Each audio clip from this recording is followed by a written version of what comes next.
Salut à tous et à tous. Alors je vous retrouve sur cet aquarium là pour faire la vidéo Guppy, comment faire une bonne reproduction.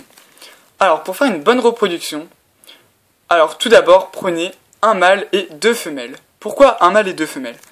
Alors si vous prenez un mâle et deux femelles, le mâle va moins s'acharner sur une seule femelle.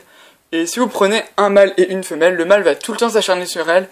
Et au final la pauvre femelle va mourir. Enfin, elle va accoucher et elle va mourir normalement, ou sinon elle va mourir avant d'accoucher. Alors voilà, c'est pas trop bon pour la femelle. Alors voilà, prenez un mâle pour deux femelles, ou si vous voulez faire un gros élevage comme moi, commencez vraiment bien pour avoir un paquet de bébés. Alors prenez deux mâles et quatre femelles. C'est un super bon conseil que je vous donne parce que moi, je l'ai fait sur cet aquarium là. Au début j'avais la maigre avec l'autre. Et mes femelles elles n'étaient pas encore adultes et il y avait lui qui fait tout le temps la parade. Et mon bleu du Japon. Et puis au final, ça m'a donné plein de petits. J'espère que vous pouvez les voir. Bon, il y en a de mon autre aquarium, mais bon, il n'y en a pas des masses. Et ils m'ont fait plein de bébés. Alors c'est un super bon conseil que je vous donne. Après, je vais vous dire comment savoir qu'une femelle guppy est pleine ou qu'elle n'est pas pleine. Parce que sur YouTube, j'ai remarqué qu'il y a beaucoup de gens qui se trompent, qui disent qu'elle est pleine, et au final, elle n'est pas du tout pleine, et ils la mettent dans un pondoir qu'elle n'est pas du tout pleine. Alors ça c'est un peu chiant. Alors, je vais vous montrer. Alors, ouais, là, c'est des handlers. Hein. Alors, elle est pleine, tu voyez, parce qu'elle a un ventre rond, comme l'autre derrière. Alors pour savoir qu'elle est pleine, il faut que le ventre soit très rond. Regardez, là je vous montre une qui est pas du tout pleine. Une qui est pleine. Vous voyez la différence? Pas pleine, pleine.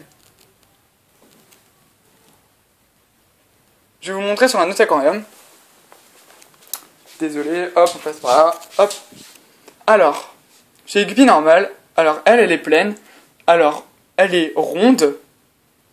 On voit, elle est quand même bien ronde. Mais, et elle est pas pleine. Alors, pour savoir si elle est pleine, à craquer et tout. Alors, pour savoir si elle est proche du terme, vous regardez son ventre. Il faut qu'il soit bien, mais très rond. Mais vraiment très rond. Bon, il y en a quelques-unes, elles accouchent quand elles sont pas du tout rondes, hein, comme ça. Mais là, elle est pas du tout pleine, elle. Enfin, pas trop. Elle commence. Faut que le ventre, il soit bien rond. Il faut pas l'enlever avant parce que les petits, quelquefois, ils sont pas finis et tout. Voilà, là, elle est pleine, mais pas encore au terme. Bah, faut attendre qu'elle soit bien ronde. Style Mandler qu'elle a, tu vois. Enfin, vous voyez, faut que ça soit assez rond. Et comme ça, dès que c'est bien rond, vous la mettez en pondoir si vous voulez avoir une bonne réussite. Ou si vous êtes comme moi et que vous avez eu plein de réussites et qu'après les petits, bah, ça vous saoule un petit peu de les prendre. Désolé pour ceux qui s'embêtent à avoir des bébés et que ça marche pas. Que moi, bah, ça marche bien. Comme là, on peut voir, il y en a un petit qui est là. Il y en a un qui est là. J'espère qu'on va le voir. Il est noir en plus. On voit les adultes qui se pointent devant. Voilà. Alors, j'espère que cette vidéo vous aura servi à quelque chose et que ça vous aidera beaucoup pour la prochaine, on va dire, pour votre élevage et tout. Bon, là, on voit des alevins qui montent un peu et tout. J'aime bien avoir les alevins avec les adultes, c'est cool. Alors voilà, j'espère que vous vous tromperez plus sur quand elle est pleine ou pas. Comme là, elle est pleine. Là, ta chetienne n'est pas pleine. Voilà. Alors, je vous dis à une très prochaine vidéo et à bientôt. Salut!